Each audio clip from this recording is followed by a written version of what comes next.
Hello friends, welcome to my YouTube channel. आज हम लोग साइकोलॉजी की यूनिट 3 की स्टडी करेंगे। यूनिट 3 में है कॉग्निटिव प्रोसेस।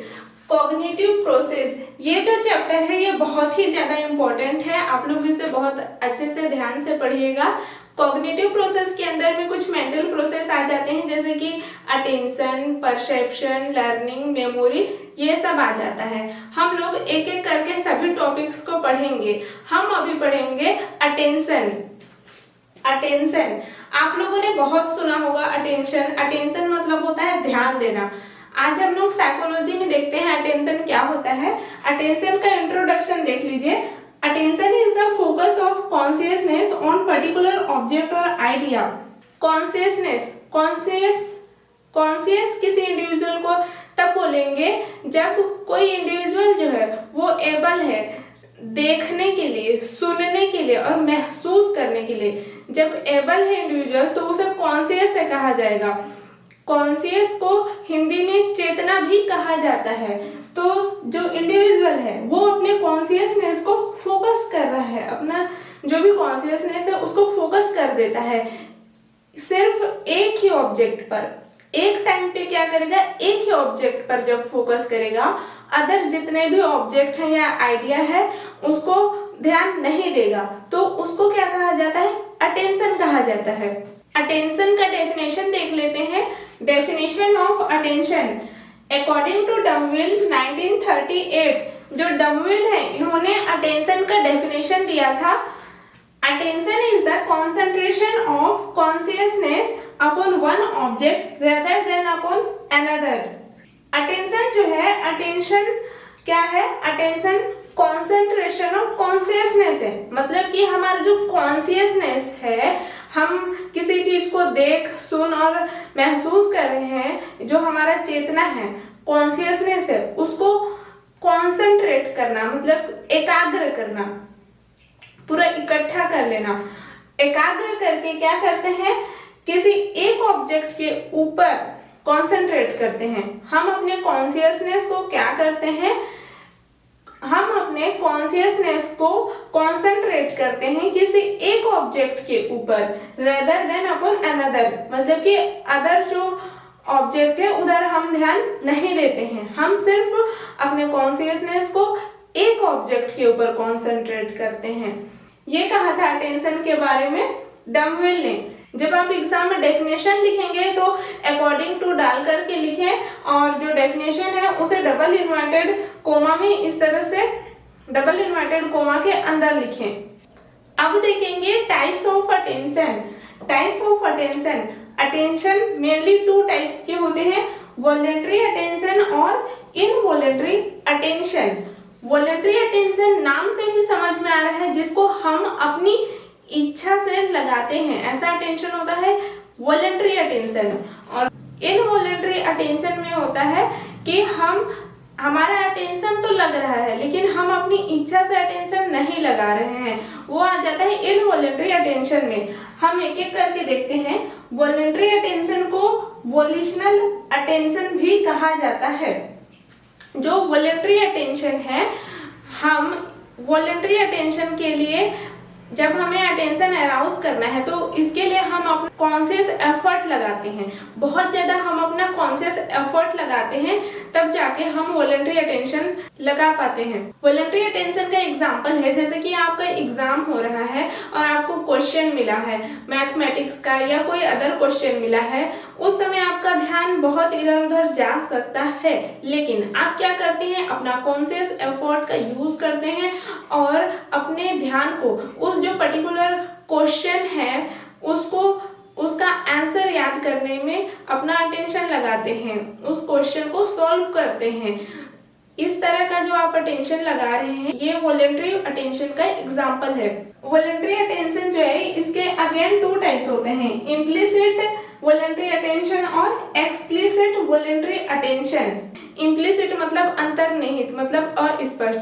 जो इम्प्लिसिट वॉलंटरी अटेंशन है, इसका एग्जांपल है जैसे कि आपको आपके टीचर ने असाइनमेंट दिया हुआ है या कोई टास्क दिया हुआ है और आपके टीचर ने कहा है कि अगर आप असाइनमेंट को कंप्लीट करके नहीं देते हैं सही समय पे तो आपको पनिशमेंट मिलेगा। जब आपको ऐसा वार्निंग मिलता है तो आप क्या करते हैं, जल्दी जल्दी अपना जो असाइनमेंट है उसको कंप्लीट कर देते हैं और सही टाइम पे सबमिट कर देते हैं।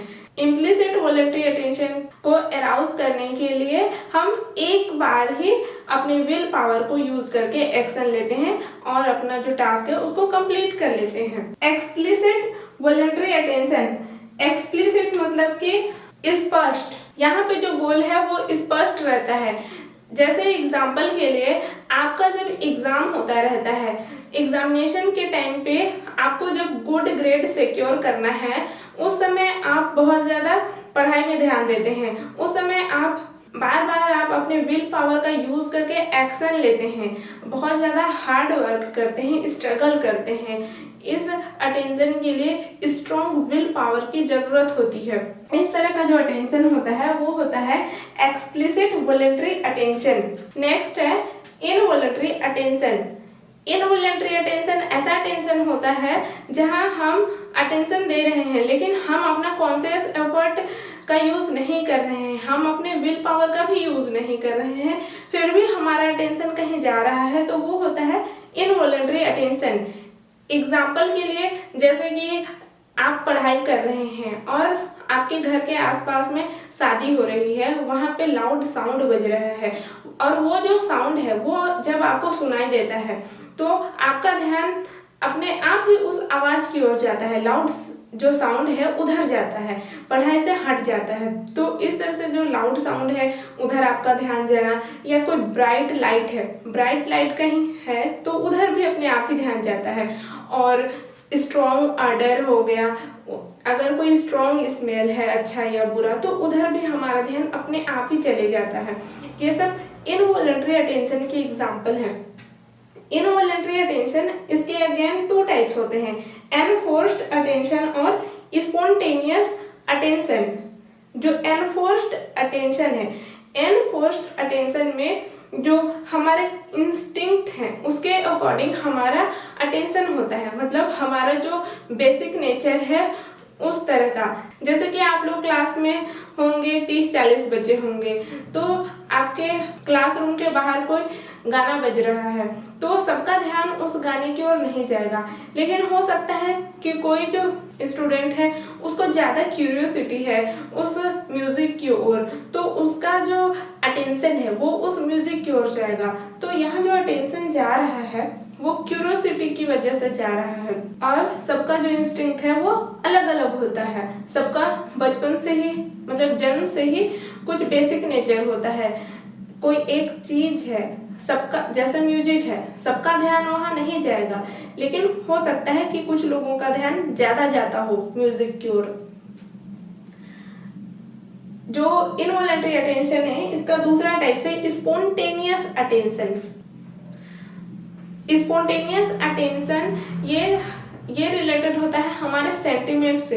अगर हमारा सेंटिमेंट है किसी चीज के लिए, हम किसी चीज के लिए हमारे अंदर भावनाएं हैं, तो उधर हमारा अटेंशन अपने आप ही चले जाता है। जो जब कोविड-19 शुरू में आया था तो सबको फियर था कि हमें या हमारे जो लव्ड वंस हैं उनको कुछ ना हो जाए। तो उस समय जब आप न्यूज़ में या कहीं पर भी कोविड-19 के बारे में सुनते थे तो जो आपका ध्यान है वो अपने आप ही उधर चले जाता था, क्योंकि उससे आपका सेंटिमेंट जुड़ा हुआ था। इसका एक और एग्जाम्पल है, जैसे कि आप पढ़ाई कर रहे हैं और आपका जो लव्ड वन है कोई बीमार है, तो आपका ध्यान बार बार उधर ही जाएगा कि वो कैसा होगा, ठीक है नहीं है, ऐसे आपका ध्यान बार बार उधर चले जाएगा, आपका अटेंशन उधर चले जाएगा, क्योंकि आपका सेंटिमेंट वहाँ जुड़ा हुआ है। तो इस तरह से जो अटेंशन लगता है वो होता है spontaneous involuntary attention. Types of attention हमने देख लिया है।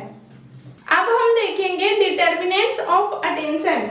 डिटर्मिनेंट्स ऑफ अटेंशन, डिटर्मिनेंट्स उन फैक्टर्स को कहा जाता है जो कि अटेंशन को अफेक्ट करते हैं, अटेंशन को अफेक्ट करते हैं और इसे मेथड्स ऑफ अराउजिंग अटेंशन भी कहा जा सकता है, या फिर फैक्टर्स और condition favourable for capturing attention, ये भी कहा जा सकता है। तो हम देखेंगे डिटर्मिनेंट्स ऑफ अटेंशन। दो टाइप के डिटर्मिनेंट होते हैं, फर्स्ट है एक्सटर्नल फैक्टर और सेकंड है इंटरनल फैक्टर। जो एक्सटर्नल फैक्टर है इसका हम आगे जाके देखेंगे, जो एनवायरनमेंट से रिलेटेड होता है वो हो जाता है एक्सटर्नल फैक्टर्स, और इंटरनल फैक्टर्स इसमें जो इंडिविजुअल है उसका खुद का मोटिव, इंटरेस्ट, ये सब आ जाता है इंटरनल फैक्टर में। अब हम एक्सटर्नल फैक्टर देखेंगे। एक्सटर्नल फैक्टर या फिर कंडीशंस जो कि अटेंशन को अफेक्ट करते हैं।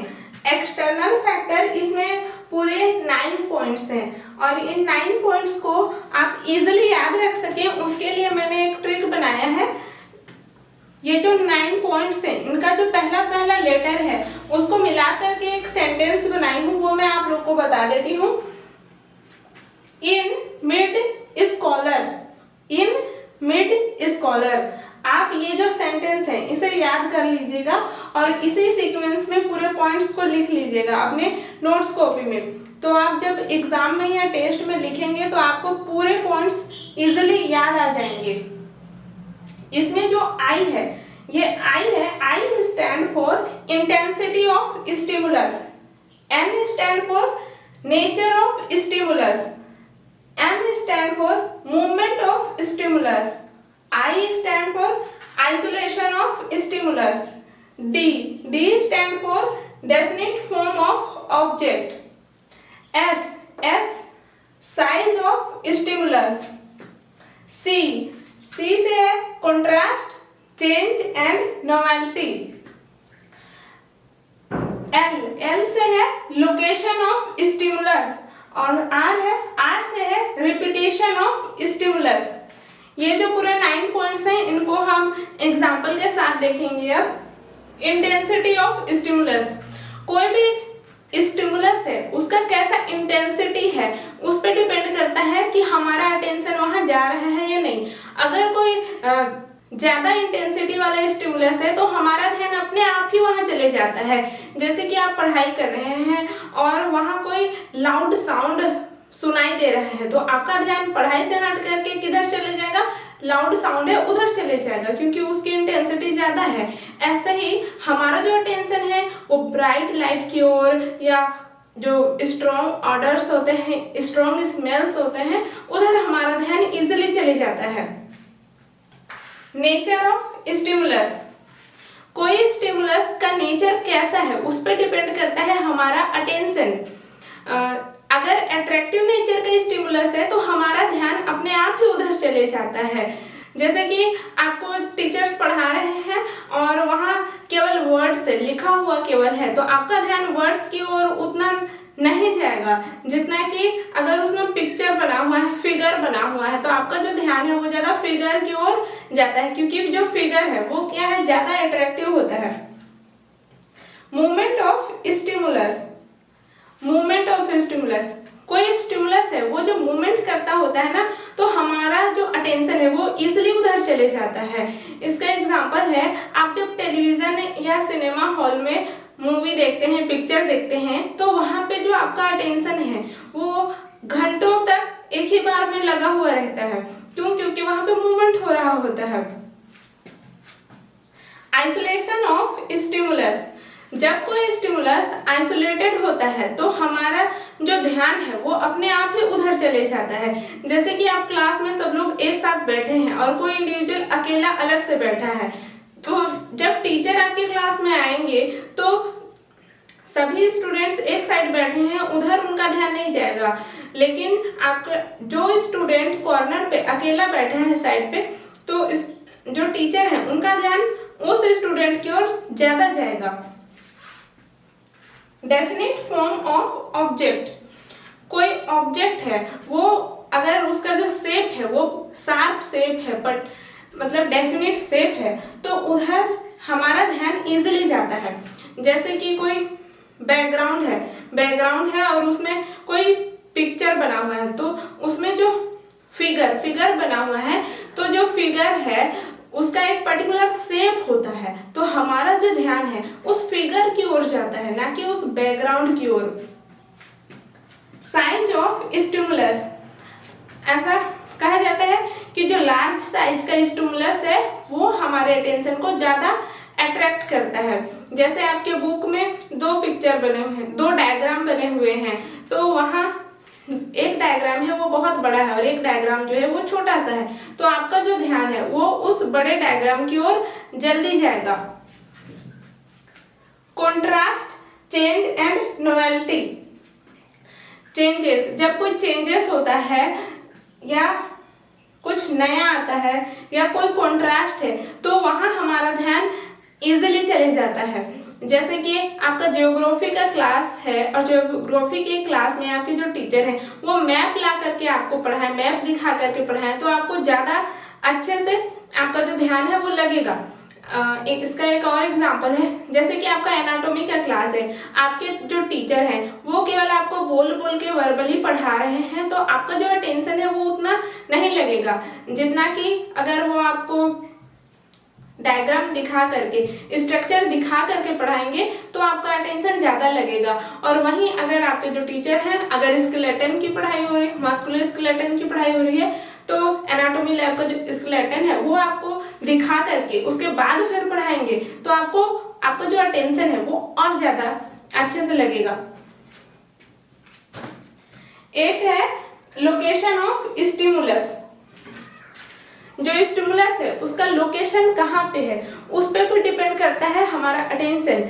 इसका एक एग्जांपल है, जैसे कि जब आप न्यूज़पेपर पढ़ते हैं तो न्यूज़पेपर का जो फ्रंट पेज है, जो पहला पेज है, उसमें जितने भी एडवर्टाइजमेंट दिए हुए हैं आपका ध्यान तो पहले वहां जाएगा। और न्यूज़पेपर जब आप आगे पलटते भी हैं तो उसका जो फर्स्ट हाफ रहता है, जो ऊपर का जो हाफ रहता है, उसमें जितने एडवर्टाइजमेंट दिए हुए रहते हैं आपका ध्यान उसमें ज्यादा लगेगा।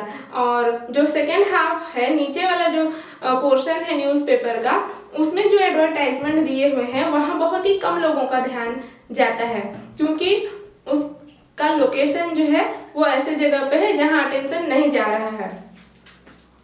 Repetition of stimulus. स्टिमुलस का रिपीटेशन अगर बार बार होता है तो वो अपने आप ही हमारा जो अटेंशन है उसको अट्रैक्ट कर लेता है। जैसे कि आप एग्जाम में या फिर टेस्ट में आपने एक आंसर लिखा है, उसमें आपने एक वर्ड को गलत स्पेलिंग लिखा है, तो आपके टीचर का जो ध्यान है, अगर आपने एक बार गलत स्पेलिंग लिखा है तो आपके टीचर का ध्यान हो सकता है कि उस पर नहीं जाए, लेकिन आप उस वर्ड को बार बार उसका गलत स्पेलिंग लिख रहे हैं, तो इससे क्या होगा, आपके टीचर का ध्यान उस मिस्टेक वाला जो वर्ड है उधर इजीली जाएगा ही जाएगा। हमने देख लिया है external factor, determinants of attention. अब हम देखेंगे इंटरनल फैक्टर्स या कंडीशंस जो कि अफेक्ट करते हैं अटेंशन को। इंटरनल फैक्टर जो है इसके भी 9 पॉइंट्स हैं, और इन 9 पॉइंट्स को याद रखने के लिए मैंने जो ट्रिक बनाया है वो बताती हूँ। ये जो ट्रिक है इसे आपको एग्जाम में नहीं लिखना है, ये सिर्फ याद रखने के लिए है। ये ट्रिक है एम टू मी पीएचडी, मतलब मेरा एम है पीएचडी करना, एम टू मी पीएचडी। अब हम एक एक करके देखेंगे कि ये जो सेंटेंस में जितने भी वर्ड इंक्लूड हो रहे हैं उसे आप इन पॉइंट्स को कैसे याद रखेंगे। ए से आप याद रखेंगे एम, आई से है इंटरेस्ट एंड अटेंशन, एम से है मोटिव्स, यहाँ पे 2 है, यहाँ पे 2 बार एम आप लिखेंगे, एम से है मोटिव्स और एम से है मेंटल सेटअप। ई से है इमोशन और पी से है पास्ट एक्सपीरियंस और एच से है हैबिट और डी से है डिस्पोजिशन एंड टेम्परामेंट। अब हम एक एक करके सभी पॉइंट्स को देखेंगे। एम हमारा जो एम है वो हमारे अटेंशन को डिटरमाइन करता है। जैसे कि कोई स्टूडेंट है, अगर उस स्टूडेंट का एम है कि एग्जाम में उसे अच्छे से पास करना है, तो वो स्टूडेंट बहुत जल्दी तुरंत ही वो अपने जो नोट्स है, टेक्स्ट बुक है, उसमें उस पे वो ध्यान देगा। इंटरेस्ट एंड अटेंशन, हमारा जो इंटरेस्ट है उस पर डिपेंड करता है हमारा अटेंशन। हम जिस चीज में ज्यादा इंटरेस्टेड होते हैं हम अपने आप ही उन्हें ज्यादा ध्यान देते हैं। जैसे कि आप लोग क्लास में अगर 30, 40 या 50 लोग हैं, अगर किसी का इंटरेस्ट साइकोलॉजी में बहुत ज्यादा है तो वो स्टूडेंट क्या करेगा, वो साइकोलॉजी के जितने भी लेक्चर्स होंगे उसको बहुत ही ज्यादा अटेंशन के साथ पढ़ेगा। मोटिव्स में आ जाता है हमारे जो नीड्स हैं, हमारे अर्जेस हैं, डिजायर्स हैं, उस पर भी डिपेंड करता है हमारा अटेंशन। अगर किसी को भूख प्यास लगी है तो उसका जो ध्यान है वो खाने की ओर, पानी की ओर जाएगा। जैसे कि जब हमें भूख लगी होती है तो हम क्या करते हैं, जो खाना बिल्कुल भी टेस्टी नहीं है उस खाने को भी हम बहुत ही आसानी से खा लेते हैं। और जब हमारा पेट भरा हुआ होता है तो हम टेस्टी खाने को भी नहीं खा पाते हैं।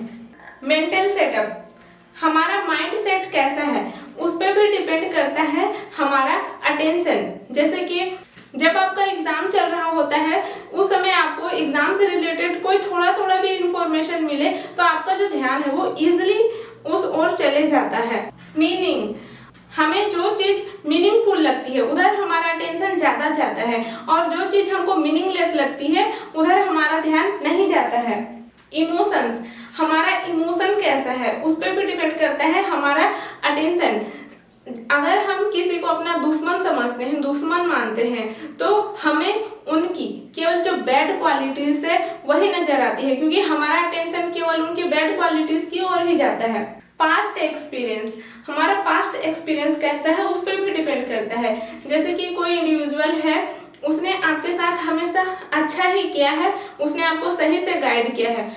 ऐसा इंडिविजुअल जब आपको कोई सलाह देगा, कोई एडवाइस देगा, तो आप उसकी सलाह को पूरे अटेंशन के साथ सुनोगे। नेक्स्ट है हैबिट, हमारा हैबिट जो है वो धीरे धीरे करके डेवलप होता है। जैसे कि कोई पर्सन है वो क्या करता है, जो केवल अच्छी चीजें हैं, जो नेसेसरी हैं, जो डिजायरेबल थिंग्स है, केवल ऐसी चीजों पे केवल ध्यान देता है, तो वो जो इंडिविजुअल है वो अपने आप ही क्या करेगा, जो अननेसेसरी थिंग है उसको छोड़ देगा। डिस्पोजिशन एंड टेम्परामेंट, डिस्पोजिशन मतलब कि नेचुरल टेंडेंसी, टेम्परामेंट इसमें जो कोई व्यक्ति है उसका कैसा नेचर है उस पर डिपेंड करता है उसका अटेंशन। जैसे कि कोई इंडिविजुअल है अगर वो स्पिरिचुअल है तो उसका जो अटेंशन है वो रिलीजियस मैटर की ओर इजिली चले जाएगा। ये सभी फैक्टर्स हमने देख लिए हैं जो कि अटेंशन को अफेक्ट करते हैं। और भी कुछ फैक्टर्स हैं जो कि अटेंशन को अफेक्ट करते हैं, जैसे कि कोई इंडिविजुअल जो है उसका फैमिली कैसा है, वो कैसे सोसाइटी में रह रहा है, उसका एजुकेशन बैकग्राउंड क्या है, ये सब भी अफेक्ट करता है अटेंशन को। अब हम देखेंगे duration and degree of attention, span of attention. Span of attention में आ जाएगा कि 1 पीरियड ऑफ अटेंशन में कितना ज्यादा से ज्यादा जो मटेरियल है उसको अटेंड कर पा रहे हैं। जैसे कि आपके क्लास में आप लोग जब लेक्चर अटेंड करते हैं तो कोई सभी स्टूडेंट्स का जो स्पान ऑफ अटेंशन है वो अलग अलग होता है। हो सकता है कोई जो स्टूडेंट है वो एक बार जब वो अटेंशन देता है तो उसका जो अटेंशन है वो लंबे समय तक बना रहता है और लेक्चर में जितनी भी चीजें पढ़ाई जा रही हैं उसमें से वो ज्यादा से ज्यादा जो मटेरियल है उसको वो ध्यान देता है, उसको वो अटेंड करता है, तो वो कहलाएगा उस स्टूडेंट का स्पान ऑफ अटेंशन कि एक पर्टिकुलर टाइम मतलब एक बार जब वो अटेंशन दिया तो कितने लंबे समय तक अटेंशन दे पाएगा और कितनी ज्यादा से ज्यादा जो मटेरियल है उसको अटेंड कर पाएगा। स्पान ऑफ अटेंशन 2 टाइप्स के होते हैं, विजुअल अटेंशन और ऑडिटरी अटेंशन। विजुअल अटेंशन में देख करके कितना ध्यान दे पा रहा है, कितना अटेंशन दे पा रहा है वो होगा। एग्जाम्पल के लिए जैसे कि आप स्टूडेंट्स हैं, आपके सामने कुछ ही सेकंड तक बहुत सारे जो लेटर्स हैं उसको डिस्प्ले किया जाए आपके आंखों के सामने सिर्फ कुछ सेकंड के लिए और आपसे पूछा जाए कि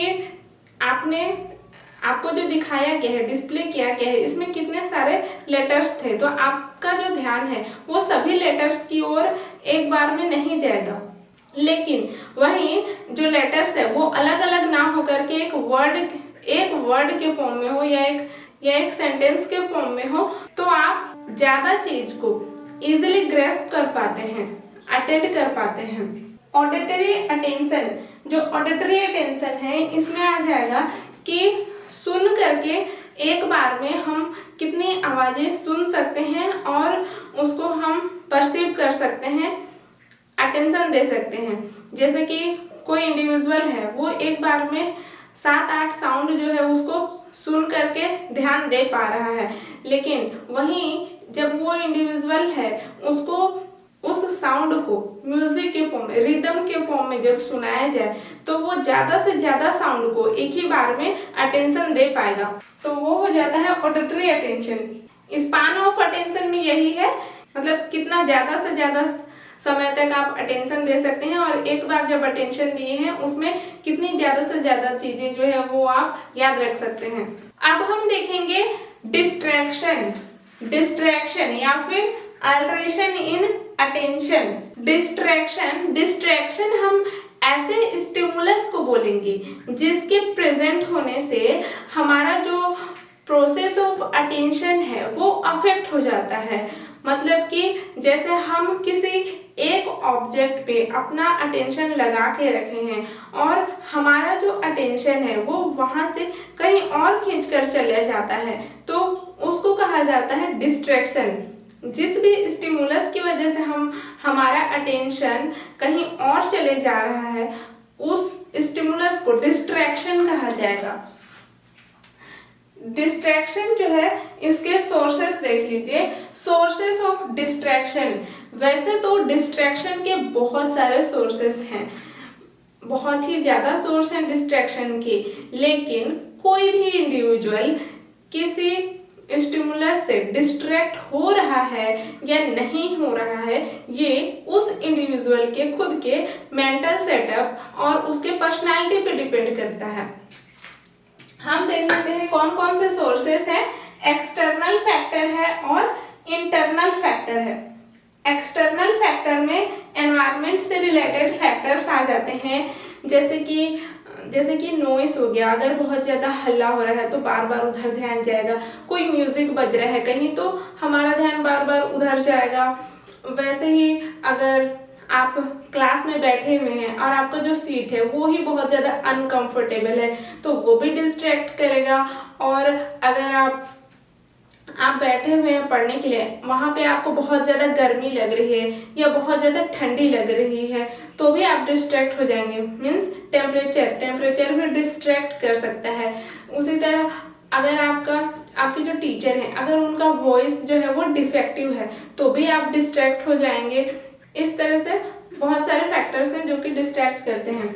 इंटरनल फैक्टर्स में आ जाएगा इमोशनल स्टेटस, इमोशनल डिस्टर्बेंस। अगर आप इमोशनली डिस्टर्ब हैं तो भी आप डिस्ट्रैक्ट हो जाएंगे।